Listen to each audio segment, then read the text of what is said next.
Welcome to Chamber Talk, brought to you by North Orange County Chamber, where we explore the stories and insights of leaders, business owners and CEOs from various sectors who are making a difference in our community and region. Whether you're tuning in via podcast or joining us via video, we're glad to have you here. Hi, I'm your host, Andrew Gregson, and in this special episode, we have a guest who's truly a public servant in every sense of the word. Combat veteran, former mayor, presidential appointee, and now state senator representing California's 30th district, which includes parts of Los Angeles and Orange County.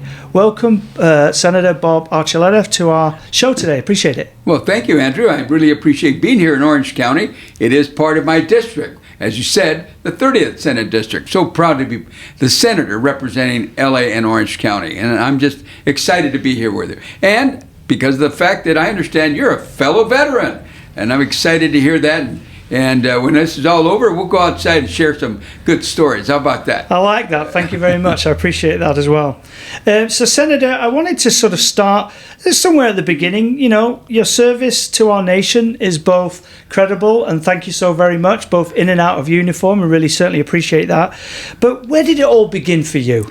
Well, I tell you what, Andrew, you know, when you're a young man and you're growing up and you play football and you hanging out with the guys, this, that, and the other, and you know, who's tougher than tough, and this, that, and the other. And, you know, and when I was growing up, to be a paratrooper was a pretty big thing. Mm-hmm. And the guys in the neighborhood would say, hey, well, I want to go in the Marines, or I want to go in the Navy, wherever.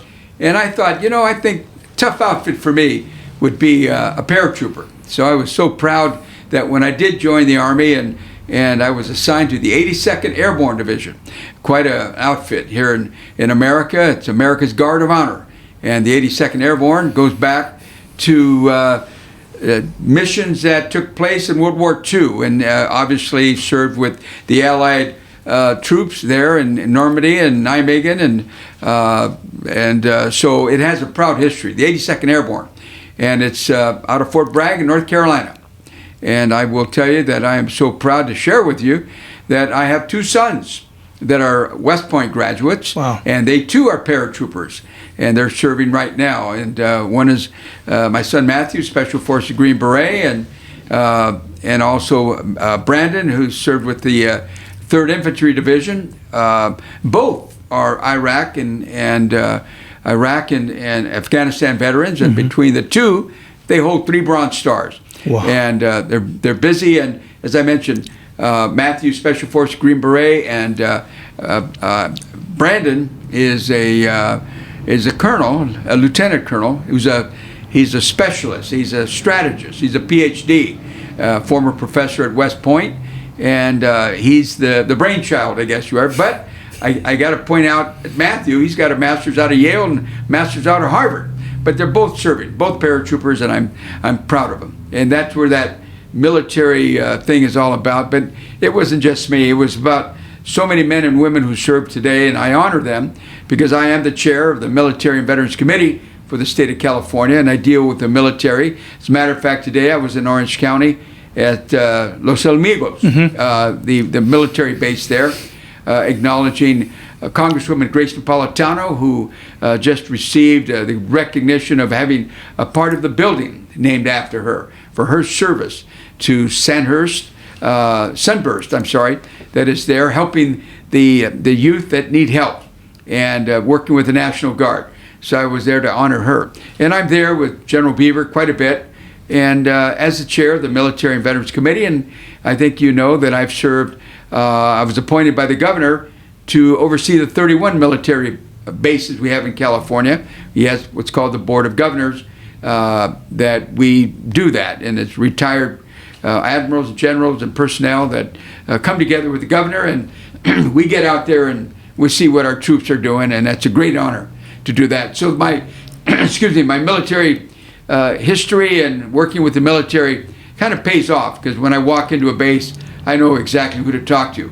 And if you remember, it was the sergeants. The sergeants are the ones in charge. Mm-hmm. So I walk in, first sergeant, what's going on? And I'd bypass the general, bypass the colonel, because it's the sergeants.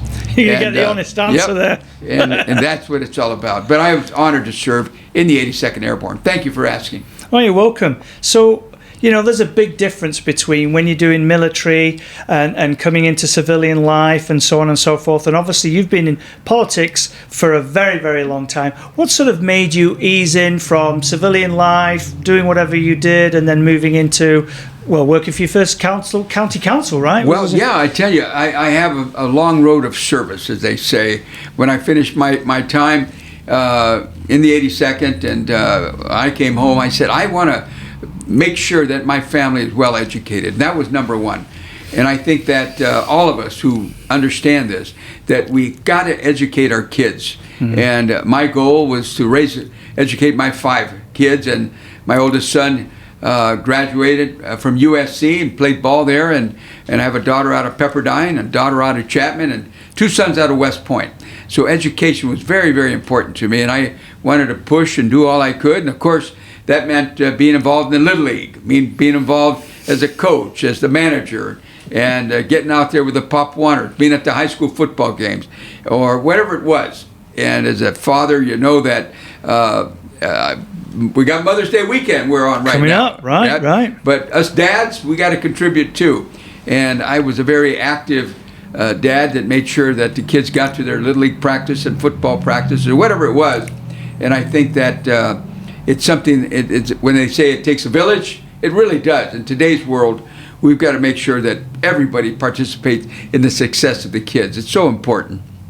Now, you served at every level, from city council, mayor in Pico Rivera, right? Right. And then obviously now state senate, and you've done it for a few years now.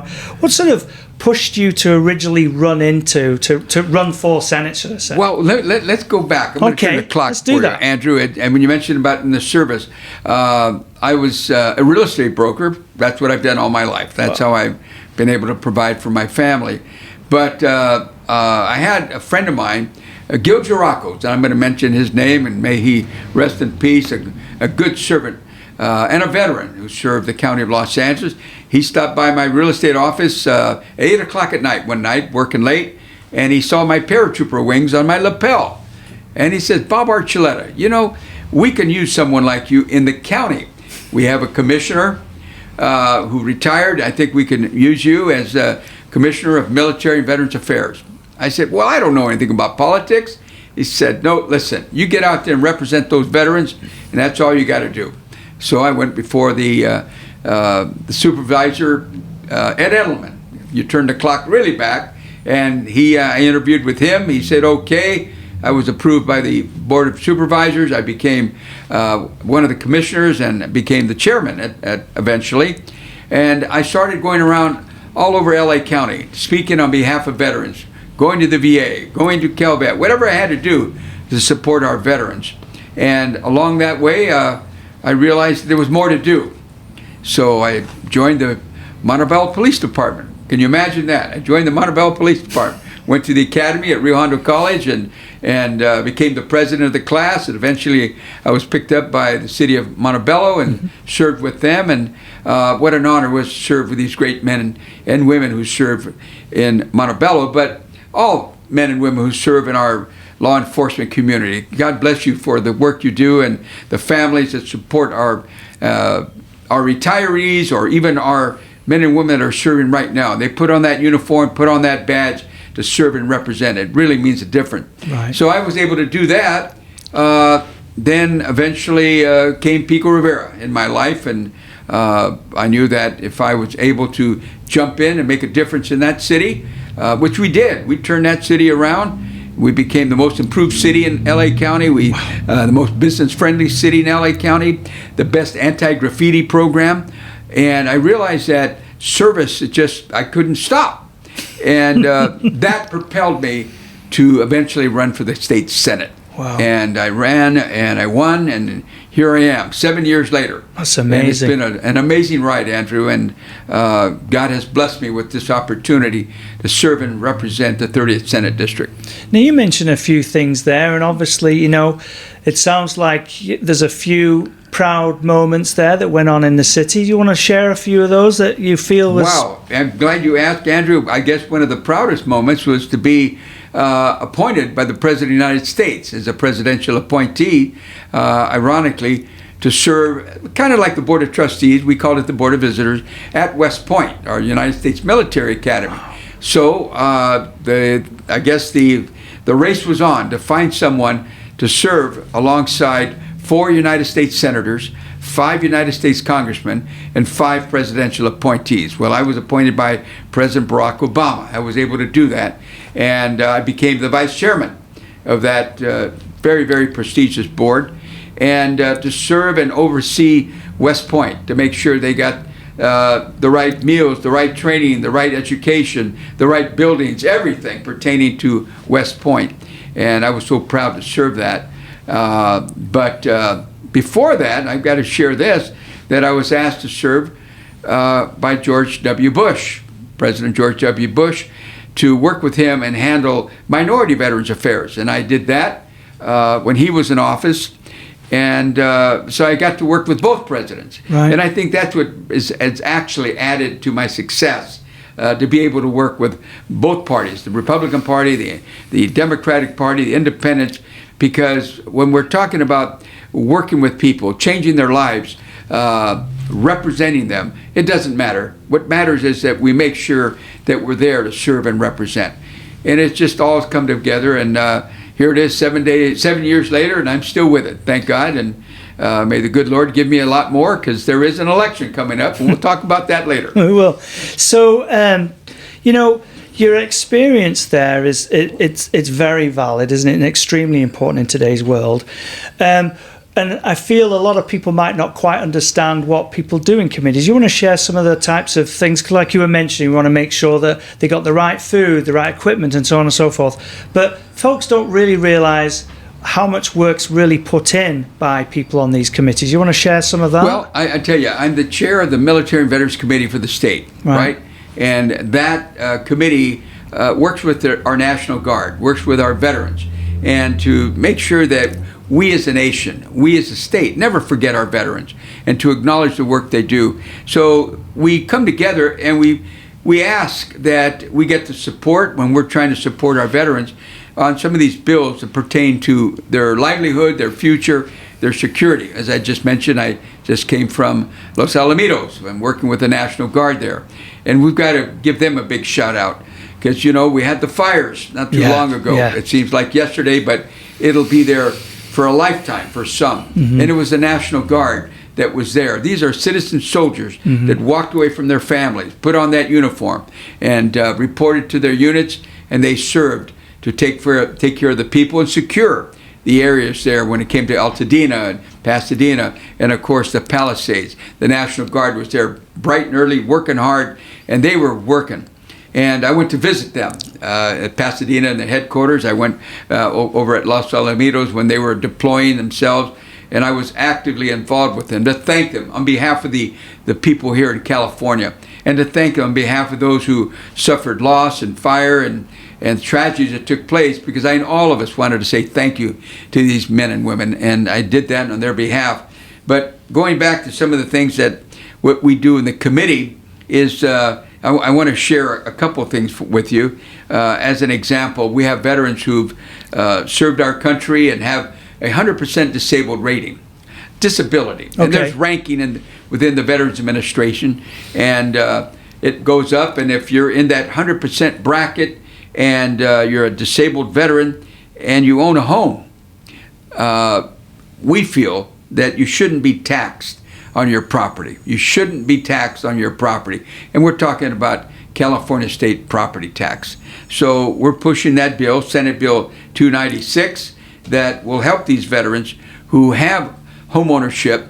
And again, not every 100% disabled veteran owns a piece of property. Sure. But those who are fortunate enough to do, and they are 100% disabled, we just don't want them to pay that property tax. So that's one that's important to us. And I think if we can also think about those who served our country, who've given us 20, 30 years of service, and who've retired here in California. We want to keep them in California. We don't want to tax their retirement pay, right, that pension. Yeah. And some of these sergeants that come out, my goodness, they're only $1,700, $1,800 in retirement pay. Some are a little bit more. But for us in California to reach out and grab that that pension they work so hard for. So we're working on that one too. So we're doing a lot of things to help our veterans and those who have served and have that pension. The Veterans Administration, along with CalVet, are going to make sure their kids are taken care of, and they can go to the Cal State schools free, and that's important. So California is veteran friendly, and I want everyone to know that. But we also have to go through the system, procedures, and protocol to get these bills across. So I ask everyone who's watching that to get a hold of your legislator, whether it be the Senate or the Assembly, and tell them you want all these bills or any bills pertain to our veterans, that you want to support them. And that's important. But that's some of the things that we do. But on the business sense, I think that's another thing we have to talk about, because we have the Chamber of Commerce. Here we are in the city of Orange, and the county of Orange, rather, that we have to realize that there's so many things that are needed here in Orange County. One of them is a cemetery. Can you imagine that? Orange County does not have a military cemetery. We have one in Riverside, we have one in Los Angeles, but we don't have one in Orange County. And I'm proud to say that that's something that we're working on as well. And we have a site where we're trying to make sure that we're able to work with the city, the county, and the state, and everybody come together to make that dream come true, to have a cemetery here in Orange County. How far have they got with that one, by the way? I know there's been quite a lot of work with the cemeteries, and you want to share a little bit about that? I tell you what, that is something that's in the works, and I'm going to tell you that I've got to get a shout out to a colleague that is an assembly member, Kirk Silva, and she has worked so hard for the time that she's been in representing Orange County, and I've joined forces with her the site is the Gypsum Canyon Veterans Cemetery in Orange County. That's what it's going to be, and I'd like to shout out to Anaheim. They're the ones that are providing the site, but it's a project that's taking a lot of money. And let me tell you, Angie, Orange County has really stepped up. They've provided $20 million and approved that for the cemetery. Wow. The general fund has put up $25 million. The county is working hard. So I put together, we all met at the site. We had the county representative, the city representatives, the board of supervisors. We were all there, and we agreed that canyon site was the one, and it's going to handle both veterans and civilians. It'll be divided up, but that's something that's in the works. So Kirk Silva, thank you so much for the work you've done, and her Assembly Bill 571 addresses that, and we're going to keep fighting and working for that. It's something in the future, but those are things that we're doing for veterans. So basically, there's a lot of talk between veterans, because we have a veterans group here in Fullerton, and they often talk about how difficult it is for the different ones on the different rates or levels for their insurances. Whether it's to get hearing aids and things like that. Do you work on any of that stuff? Those are called the benefit ratings. Right. And what happens is someone, imagine this: a veteran served in Iraq, Afghanistan, and he's blown through a wall. And not only did he suffer injuries, maybe there's a brain trauma there. There's a shaking of the brain, and his faculties are off. And people can't understand when he came home that his reading is off, his writing is off, his speech might be off, but yet it's still enough to communicate with the family. Sure. And but then they've got to go with the VA. And maybe when that happened, he didn't report it. Or he dusted himself off, got back in the battle. Right. And he never reported, never went to sick bay, never complained. And I think that's an issue with some of our veterans. They're tough, they're strong, and years go by and they come back and they're trying to handle it, and PTSD. And they are now have to deal with their family. Some of them going to drinking, some drugs, some losing their jobs. And so finally when they get into the VA system, now they have to get that rating. To what degree is there a problem? And if they're that 100% rating, well, that may take them to the point that they can't work any longer. Well, the VA will come in and provide up to about $4,000 a month. And that's the difference between being homeless. That could be the difference between paying their mortgage or paying their rent. Yeah. But they've got to get into the VA system. So to the veterans that are watching, please get a hold of the county veteran service officers, get a hold of the VA, and get in there and get that rating, because it means benefits for the family as well.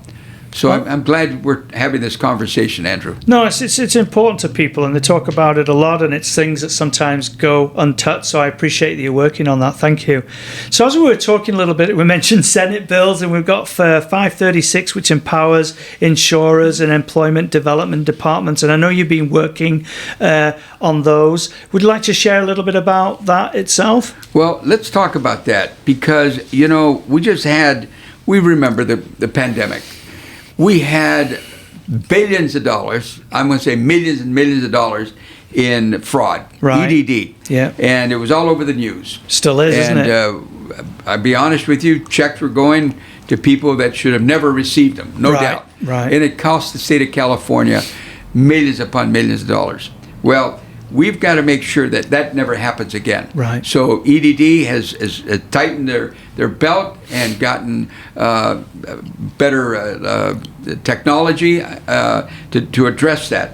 But one of the other things that I'm working on is Senate Bill 536, which empowers the insurers, the Employment Development Department, EDD, to identify when employers are inappropriately, fraudulently withholding premiums from their insurers, and the state doesn't receive their tax money.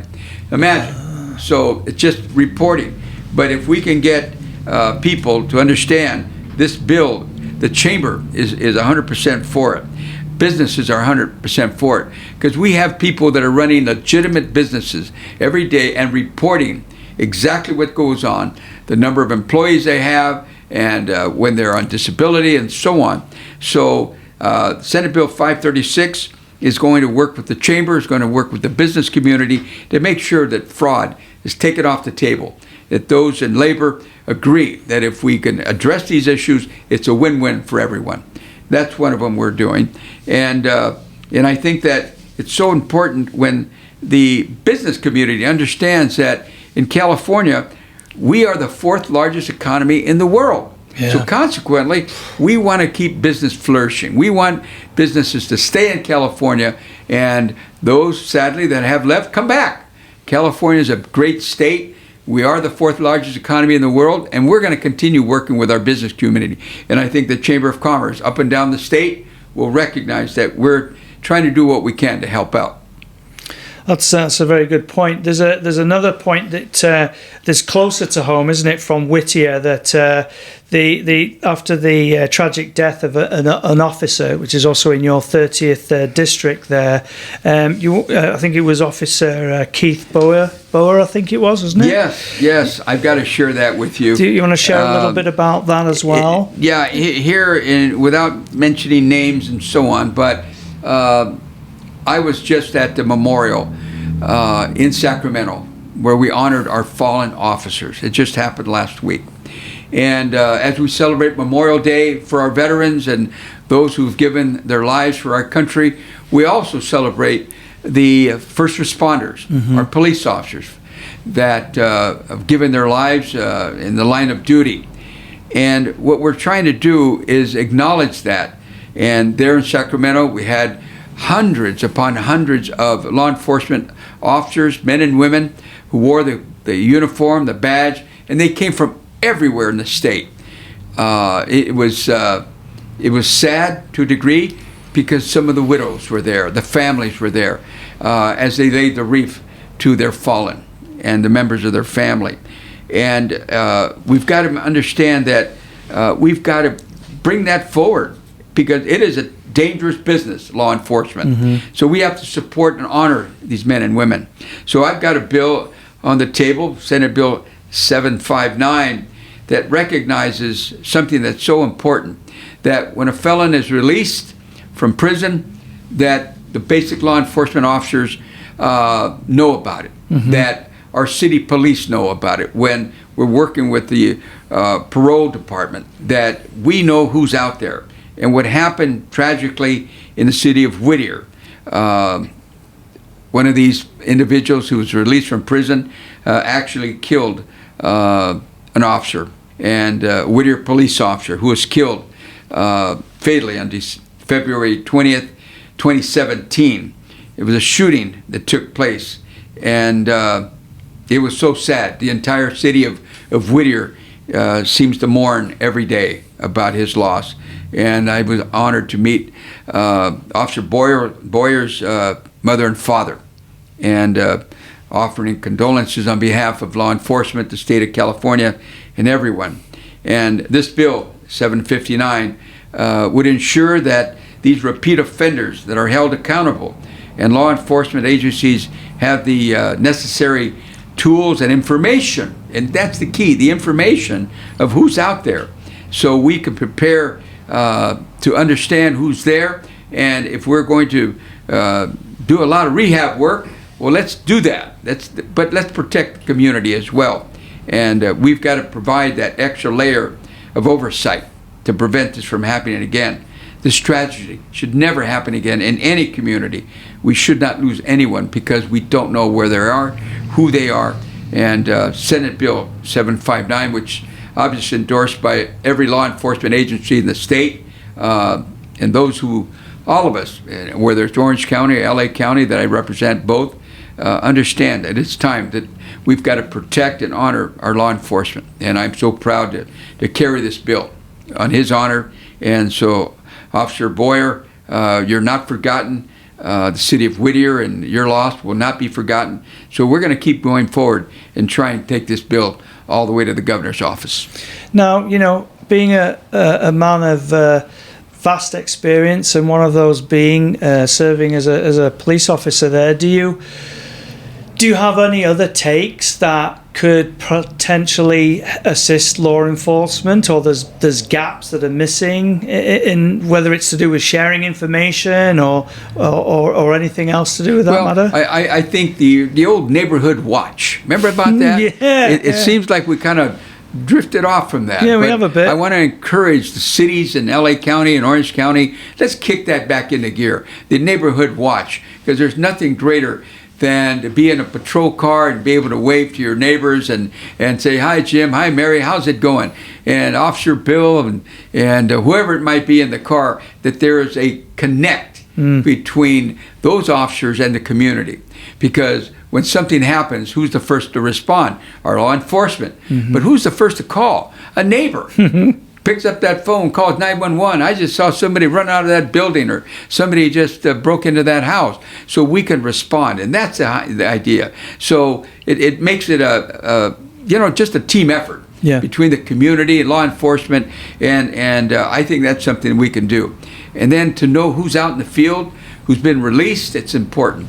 And let's go ahead and make sure that in our budgets across the state, across the cities and the counties, that there's enough room in those budgets to make sure that the equipment is there, the education is there, and the ability to train and teach our young men and women who get into law enforcement, the sensitivity they must have now, and to be able to work with businesses and schools and colleges and our seniors and our veterans and our disabled individuals. Can you imagine if we're able to one day, as an officer, walk up to a car that knows that someone has the inability to speak. Right. It's a big deal. And if that officer knows that, and he keeps asking the question, and they can't. Maybe one day we'll tag a license plate. Maybe one day we'll be able to get that 911 call that says, "Hey, I've got someone who's disabled in the family, who has a problem mentally that, please be cautious, please be careful." And we have to tone things down and be aware of what's happening. And also to work with our fire department, our paramedics, to be able to work with them. And that's so very, very important. And I will tell you that law enforcement working with paramedics, we just saw it in these fires. They were a team. And we added, of course, our National Guard. That was so important. So California is a great state, and we love to work with every city and every county. And then what we saw at the memorial there in Sacramento was so touching. And I invite everyone, if they get a chance, come up there during the month of May. And not to forget our veterans on Memorial Day coming up. And I'm just so proud of the men and women who served our law enforcement, our first responders. And can you imagine that fire engine's running rolling down whose house. And we have to understand, when they get there, that large fire engine, hook and ladder, people say, why do they need all the equipment? They don't know what's happening on the other end. Haven't got a clue what they need. They've got to have every piece of equipment ready to go. Yep. And our paramedics, well-trained, well-educated, and working diligently with that hospital attendant and that emergency ward. It's just so much to be done. And but I'm just proud that I'm in the middle of it all. And thank God that I'm on this mission. So you'd mentioned a little bit ago about how you'd, visited the fire locations because obviously you were out there meeting with the National Guard and everything, and there's a lot going on.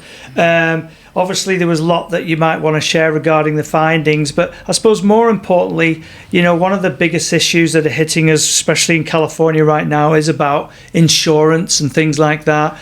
Would you like to share anything about that at all? Andrew, before we talk about insurance, let's talk about those poor victims that we talked about, the fire victims. I like that. There in Altadena and Pasadena and the Palisades and so on. Do you realize, Andrew, there was people dressed as police officers, dressed as firefighters, dressed as utility workers in those locations, scrambling through the mess, trying to find something. So I had to put a bill on the table about that.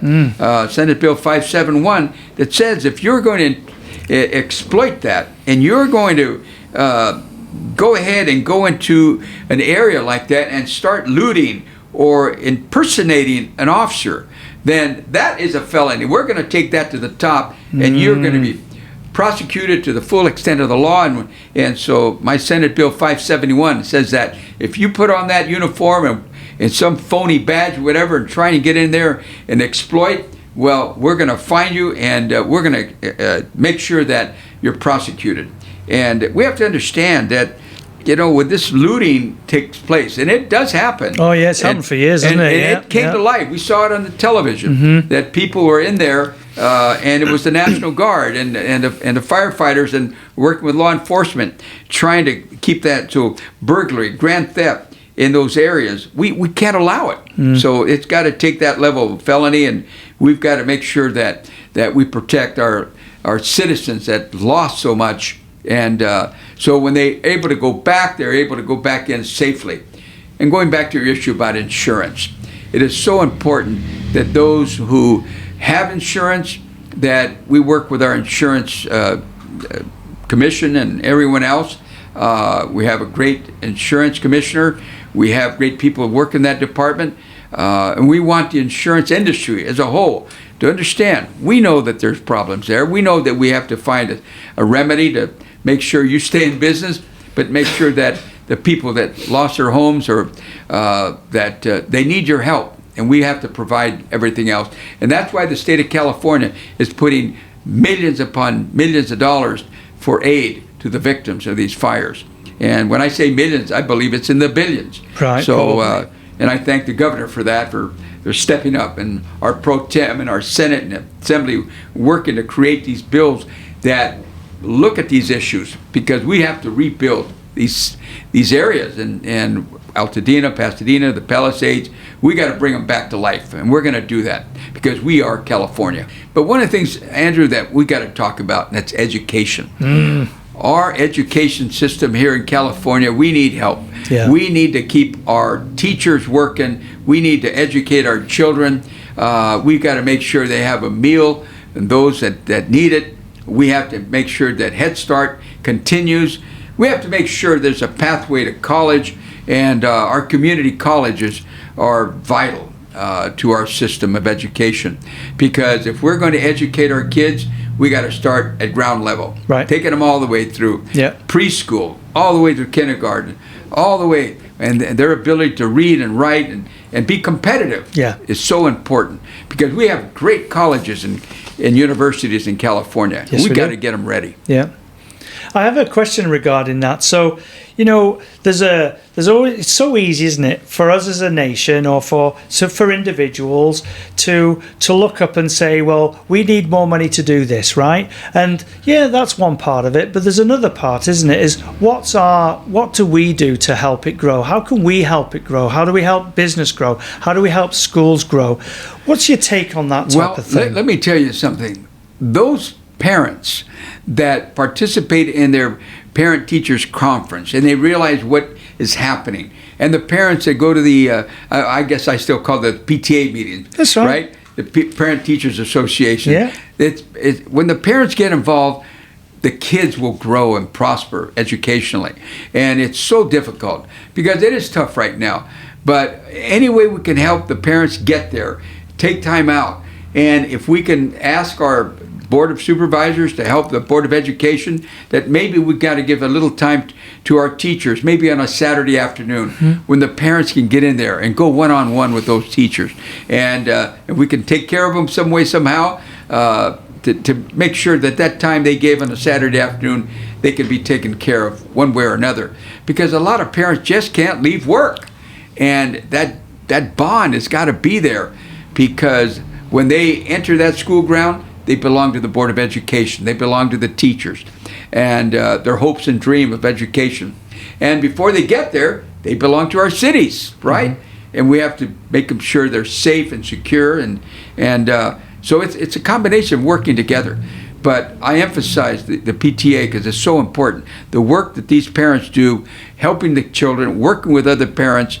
And God Almighty, we have to also talk about athletics, because we have to keep these kids healthy. And parents and the work you do in that Little League and the baseball and football and Pop Warner and you name it, all that parent participation. That's what it's all about, working together and to make sure that those teachers are acknowledged, because they are the angels that provide us, that service you need for your family. When they come home and they say, Mrs. Johnson said this, or Mr. Gomez said this, whatever, or Mrs. Smith said this, it's because they're learning and they're challenging the parents, right? And it's not all computer, it's one-on-one with the kids. I like that. I love the community spirit you have. Yeah, I think you're the most energetic political person I've ever met. It really is a delight. It really is, honestly. I'm honored that you say that, Andrew. Because you need energy. You know what I mean? It's something that I give because it's so exciting. My wife will tell you, I'm like this 24/7. Yeah. My staff will tell you. They can't keep up with me. Yeah. So you tied in a lovely little point there, and I know you represent a diverse district, spans across LA and Orange County, and there's a big economic system going on there. But what is your view or your take on small business recovery and workforce development and things like that within the regions? Well, let's talk about workforce development. All right. And I talked about education. Yeah. We've got to train our youth, train our young men and women, and train our adults in preparing for the future. I had mentioned I'm the chair of the Hydrogen and Energy Committee, and we're looking for hydrogen in the future. But we need the workforce to get ready. So I'm working with Cerritos College and working with labor and getting them into the school so we can start taking the young men and women who are in our community college, start opening the doors to hydrogen. It is part of our future. And as I tell everyone, you open up that treasure chest of energy we have in California, well, yes, we have solar and wind and electric, but we also have hydrogen. It's part of the future. But we need the workforce to be ready for that. And UCI is working hard on it. It's going to be part of it. So workforce development comes with education. That's why having our community colleges start turning that knob into technology a little bit more, so when they finish up, they can be challenging and they can be competitive in the marketplace, and that's so important. You're going to be about the only person who's ever mentioned to me about hydrogen. Mention hydrogen, I'm going to give a plug. Yeah, I got to give a plug to the Foothill Transit. They got their buses all running on hydrogen. They're what we call fuel cell batteries. And they just ordered 30 more buses because they find they're convenient. The drivers love it. The technologies in those buses, it's amazing.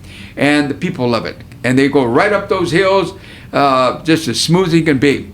And I will tell you this, even 18-wheelers today. Yeah. That you see the trucks and we've all been at an intersection. You see that big 18-wheeler and it's crossing the intersection, chuck. But you get an 18-wheeler on hydrogen, it's just as smooth as it can go. And I will tell you, But that development is not all here yet. No. Because we need the infrastructure. Yeah. So California is looking for federal funds that are coming, and it's called Arches. And Arches is working with the federal government, working with California. It's an innovation. Right. But it's going to be part of our future, and that's hydrogen. So when you talk about workforce, that's where it's at. But we've got to turn to our community colleges. We got to get mom and dad back in school at the local community colleges, wherever it be. And I know Golden West is here, and we've got colleges that, the community colleges that are there. So mom and dad can communicate on the computer, be competitive with their kids. Right? We all say, if you want something done, give it to a 12-year-old. He'll take that instrument, that phone, and he'll calculate it, he'll work it out, and go to your computer and so on. Well, we need mom and dad to do the same thing.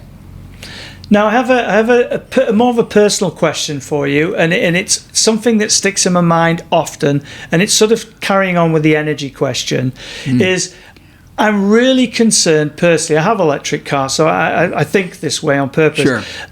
Like, what are we going to do with these lithium batteries after a while if there's so many electric cars or so many electric vehicles? I'm really concerned about that, because you can't just dig a hole and put it in the floor. Well, I think you're touching, Andrew, on the environment. Yeah. What you're touching on, yes, the electric cars, but we also have to be aware of the grid that we're, everybody's going to plug in. Well, not everybody can plug in. No. Right? So we have to make these electric cars affordable.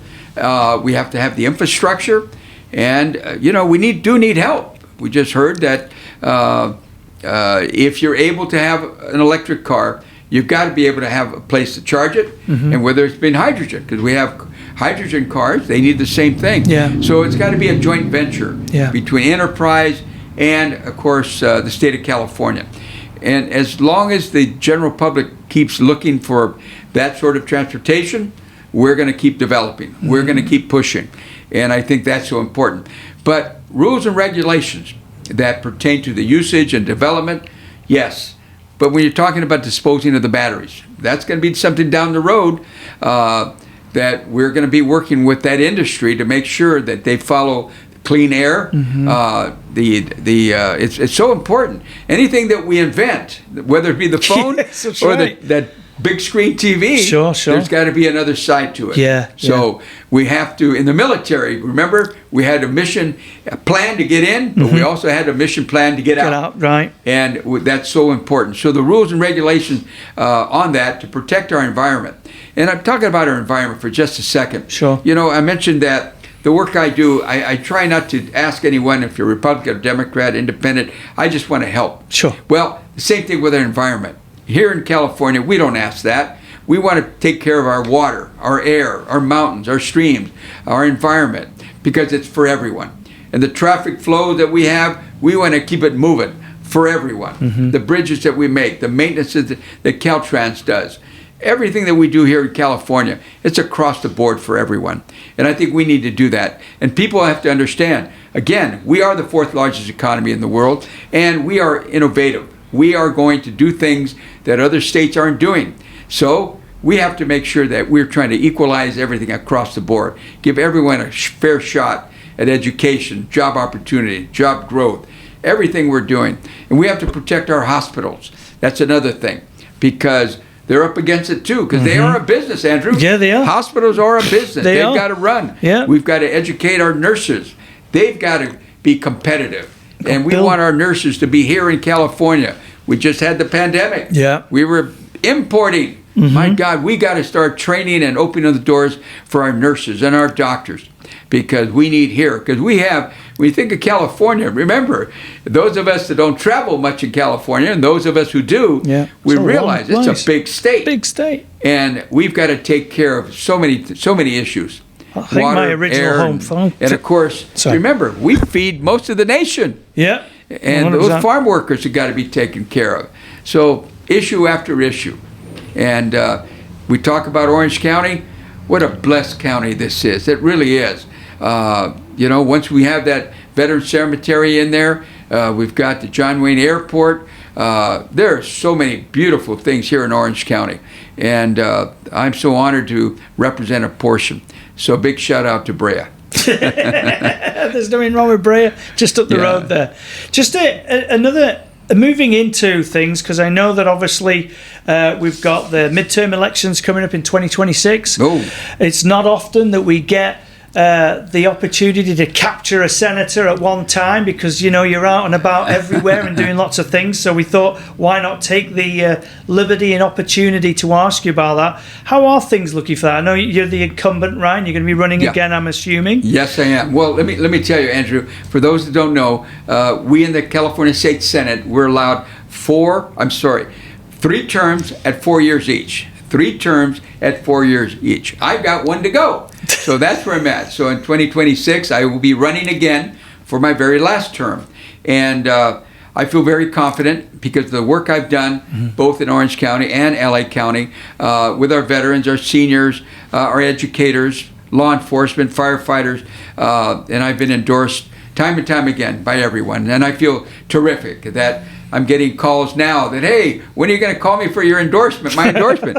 I said, we'll get around to it. I think we had to finish up the month of May or June, I think it is, and then we're going to kick it into gear and start our campaign for 2026. And what does that look like for somebody who's already running in office? Because for those who aren't, they're just worried about the campaign, but you still got business to attend to. So what does it really look like for you? You're absolutely right. Those of us who are incumbents and are running, we've got to keep both hats going on. Right. We have to be a supporter of the community, a representative. We've got to fly up to Sacramento every Monday, fly back down on Thursday, and do things like we do in our district. And at the same time, we have to campaign, where an opponent would be able to do this 24/7. Sure. And that's where there's an imbalance, but that's what we signed up for. Because each and every one of us, we were candidates long before we were incumbents. Right. So you're able to do that. But Andrew, if you do a good job, people will recognize that. That's true. And when they see the name Bob Archuleta on the ballot, they go, I remember him. He attended my grand opening. Or I remember him. He was at my high school graduation. Or I remember Bob Archuleta. He spoke at the Police Officers Association meeting. Or he was at the Chamber of Commerce. That's Bob Archuleta. And that's where it comes from. So I think that's what it is. So the work continues throughout the 4 years. And if you do it right and you do it with your passion and excitement, people know that. And they'll remember your name. Because I am your Senator, Bob Archuleta. I love that. Do that one again, because I spoke. I had to throw that in there, Andrew. I am your Senator, Bob Archuleta. Honored to serve and represent. Thank you. How about that? That's a blast. There you go. Well, so, we've talked a little about policy, service, and ahead, obviously you've still got a job to carry out, and then obviously another couple of years. What is on the top of your mind where you would like to into the next term? What would you like to finish off? Like, what would you like to finish if you could have that magic wand before you finished your last term? Andrew, the things that I would need to continue, and I'm serious about this. Sure. The things we're doing with hydrogen in the state of California. I've been involved in it now for at least 4 or 5 years now. Hard charging. I've been at conferences. I've been at plants. I've spoken at conferences. I've taken the lead as the chair of the Hydrogen and Energy Committee. So I know that over the next 4 to 5 years, hydrogen is going to take a big leap forward. And I know that with arches and the things we're doing. We've seen it in transportation. We've seen it in, hydrogen is used for locomotives. It's used for automobiles, trains, and airplanes even. I mean, the technology is around the corner. And I don't want to stop that. I want to keep pushing in that direction. I want to make sure that every feasible bill that we have on the table in the future for veterans and their families, that we're able to continue that fight. And to make sure that we send the best of the best to serve our country. And working with the recruiters that I've done over the years. Working with the educators that I've done. Schools that are here in Orange County and LA County. Again, we have a pretty good rating when it comes to education in Orange County. Whether they be the grammar schools or the junior high schools, intermediate they call them, or the high schools. You got some fantastic schools. I got to give a shout out to Modern Day and being national champions in football for the number of times. And Bruce Rollins, who's retired now. I know Bruce from years back, and I hope you're enjoying your retirement, Bruce. But Mater Dei is another great school. But that's just one I just picked up. Sure. But I will tell you, all the great schools in Orange County that are here, they've opened the doors because we send them on to Yale and Harvard and Stanford, and Orange County has a great reputation. And that's to the Board of Education. That's to the county supervisors and the teachers that are here who are committed to understanding as teachers, it's a calling. It's just not a job, it's a calling. And so those teachers that are out there, thank you for what you do and the sacrifice you make. And I know some of you have now completed your 25th year, maybe going into 30. Thank you for your service, and that retirement, I'm hoping, will open up other doors. But don't give up on our kids. Come on back, visit. And we need your expertise and professionalism. We're coming to that part of the episode where we always offer our guests that free mic time. So we might have missed on something that's important for you to share. Maybe you have a final message to share. And I just wanted to give you that moment to say whatever you'd like to say. Well, Andrew, I want to thank you for allowing me to be here with your guests and to be part of your show. Again, I'm Bob Archuleta. I do represent portions of LA County and Orange County, and as a veteran, served with the 82nd Airborne, and I believe I might be the only senator that I know of in the country that has two sons that are both West Point graduates. Probably. We're both serving right now. I mentioned that, and one was the class president at West Point. The other came in 4 years later as vice president of West Point. One's a class president, one's a vice president. That's important. But I will tell you this message. Parents, love your children, hug them, hold them, and listen to them. Because if they want to go to Yale, then let's find a way to get them there. Let's put them in that library. Let's make sure that you understand. And if they want to go ahead and learn about automobiles, about science, here we have everything to provide for that. So I send you that message, because if I can have my 5 fulfill their dreams, you can have yours do the same. And those of you who want to think about a career in law enforcement, sit down, go meet with the chief of police, get at that ride along, see if that's something you really want, because it too is a calling. And for those of you who want to think about providing service to the community and you want to run for office, well, sit down with your city councilman. I think that's another great way. But I will tell you, we are in America, and the opportunities are here. And I want to share this with you, Andrew, before I do sign off. When I was born, I was given to my grandmother. And my grandmother raised me. And she was 65 years of age at the time, and I was her pride and joy, and that's all we had, just her and I. And so when I was about 10 years old, she was about 75 at that point, she passed away. And then, of course, where do I go from there? I went to live here, live there, and it went on and on. And it was tough. And I went from one grade to the next grade, one school to the next school. And this is the shout out for the teachers. Here I am in the 8th grade. And there was a teacher who sat me down and said, "Bobby, I don't think you can read. I think that's your problem. That's why you're always running up and down the halls. That's why you're that kid that we just can't seem to control.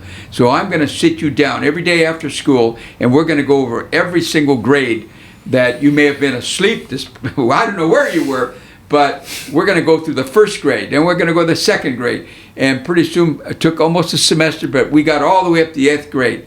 By the time I got done with her, I became competitive. I was on the honor roll. I changed my life. Wow, I could read. It changed my entire life because of that one teacher. Wow. And she devoted herself, and I know she did it for so many others, but she did it for me. And then I became competitive. I eventually was able to go on to school and get a scholarship, but I wanted to serve. And that's what I did, and I went on to serve, as you know, with the 82nd Airborne.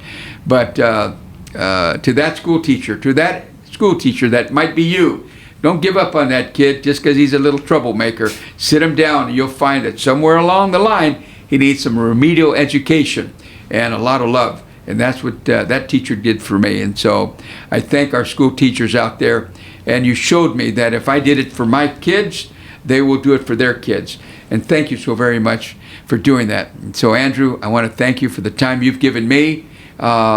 And I hope that you all understand that I'm just one of 40 senators who love this great state of California, and we're committed to serving our communities, our districts. And so if you have an issue, you pick up the phone, you call your senator or your assembly member, because we're all here to serve the great state of California. And I thank you.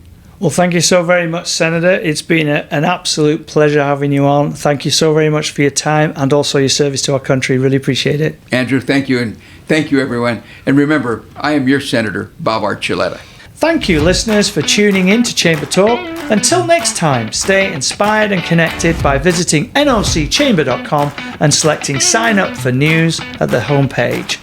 For more interviews, visit chambertalk.podbean.com.